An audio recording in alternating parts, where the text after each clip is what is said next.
Topic है आज का किरचॉफ्स लॉ, ठीक है। जो ये लॉ है बच्चे, इसमें हमारे पास दो टाइप के लॉ आएंगे, एक तो है करंट वाला और एक है वोल्टेज वाला, ठीक है। करंट लॉ हमारे पास जो करंट का लॉ है वो है फर्स्ट लॉ किरचॉफ्स लॉ, जिसको हम बेसिकली जंक्शन रूल के नाम से भी जानते हैं, ठीक है। और दूसरा है आपके पास वोल्टेज लॉ, जिसको हम लूप रूल के नाम से जानते हैं, ठीक है। तो हमारे पास किरचॉफ्स के दो लॉ है बच्चे, फर्स्ट एंड सेकेंड। फर्स्ट नाम है हमारे पास जंक्शन रूल, ठीक है। इसका सेकंड नेम हम बोल सकते हैं करंट लॉ, करंट लॉ, ठीक है। सेकंड हमारे पास है बच्चे लूप रूल, और इसका सेकंड नाम है जिसको हम जिस नाम से हम इसको बहुत ज्यादा जानते हैं, दैट इज वोल्टेज लॉ। बात है नहीं, ठीक है। वोल्टेज लॉ, ठीक है। आपके पास किरचॉफ्स के दो लॉ हैं, जिसमें से सबसे पहला है जंक्शन रूल, जिसको हम करंट लॉ के नाम से भी जानते हैं। देखिए बच्चे, मैं फर्स्ट को पहले डिसाइड करती हूँ कि इसमें बनाना क्या है। तो जंक्शन का मतलब क्या होता है, आप लोगों ने पहले भी सुना है जंक्शन का मतलब क्या होता है। जैसे ट्रेन का जंक्शन आता है ना, जॉइंट ना, जहाँ से हम ट्रेन बसेस चेंज कर सकते हैं, ऐसा ही बोलते हैं ना, जंक्शन आ गया हमारा, हमें उतरना है। या आपने देखा भी होगा रेलवे स्टेशन पे जंक्शन लिखा होता है।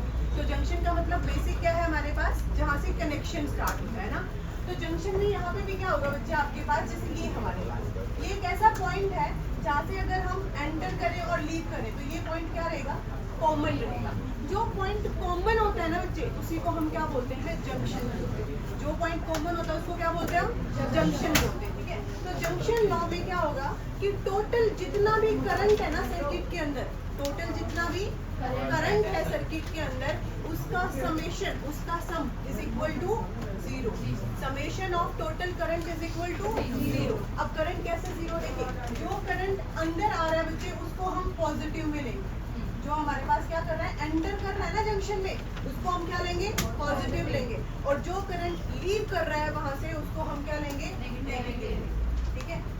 उसको हम क्या लेंगे बच्चे, नेगेटिव लेंगे। तो यहाँ पे आप देखिए मैंने करंट को नोटेशन दे दिया, ये आपके पास I1 है, ये आपके पास I2 है और ये आपके पास I3 है। तो जंक्शन रूल के अकॉर्डिंग जो एंटर कर रहे हैं वो प्लस, तो I1 प्लस I2, और जो लीव कर रहे हैं वो माइनस। तो मैं इसको ऐसे लिख सकती हूँ, I1 plus I2 plus minus I3 is equal to. आपने तो सारे करंट का क्या करना है, समेशन। सारे करंट का क्या होगा, समेशन। समेशन का मतलब क्या होता है, सम, ऐड। सारे करंट होंगे तो ऐड, बट उनका साइन जो है वो इन्वर्ट हो जाता है। कैसे, जो एंटर कर रहे हैं वो प्लस और जो लीव कर रहे हैं वो माइनस, ठीक है। तो जो एंटर कर रहे थे उनको हमने प्लस के रिप्रेजेंट साइन के साथ रिप्रेजेंट किया, और जो लीव कर रहा था उसको हमने नेगेटिव साइन के साथ रिप्रेजेंट किया। हम इसको ऐसे भी लिख सकते हैं, योजित बात में पीछे हम इसको ऐसे भी लिख सकते हैं, I1 plus I2 is equal to I3। अब आप लोगों ने एक चीज पढ़ी होगी कि जो चार्ज है उसके फ्लो के कारण करंट प्रोड्यूस होता है ना, ऐसे पढ़ा था ना, rate of change of current, rate of change of charge is called current, ऐसे पढ़ा था। चार्ज क्या होता है बच्चे, कंजर्व।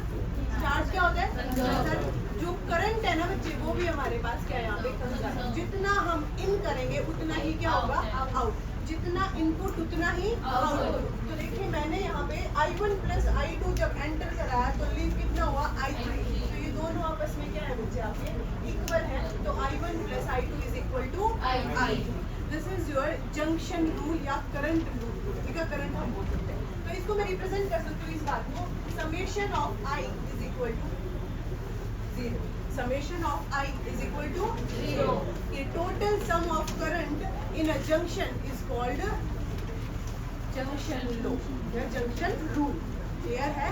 तो ये आपके पास किरचॉफ्स का फर्स्ट लॉ था, जिसमें हम क्या कर रहे हैं बच्चे, जितना भी करंट है सर्किट के अंदर उसको क्या कर रहे हैं, ऐड कर रहे हैं। और ऐड करने का मतलब क्या है, जो एंटर करेगा वो प्लस और जो लीव करेगा वो माइनस, ठीक है। Total current in a circuit is equal to 0। ये फर्स्ट लॉ है हमारे पास। ये सबको क्लियर है, नोट डाउन कर लिया, सबने नोट डाउन कर लिया, जाने हो गया बच्चे, समझ आ गया। तो फर्स्ट लॉ को क्या बोलते हैं हम, जंक्शन लॉ। सिर्फ जंक्शन से याद रखना है कि आपके पास जो एंटर होंगे नहीं लीव भी होंगे। मैं एक न्यूमेरिकल के थ्रू आपको समझा दूं, देखिए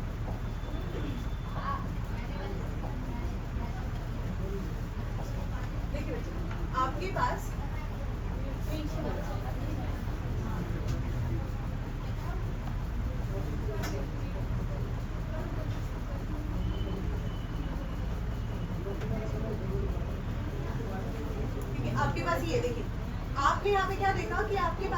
2 और 3 जो करंट है हमारे पास 2 एम्पियर और 3 एम्पियर जो करंट है वो क्या कर रहा है बच्चे, एंटर कर रहा है।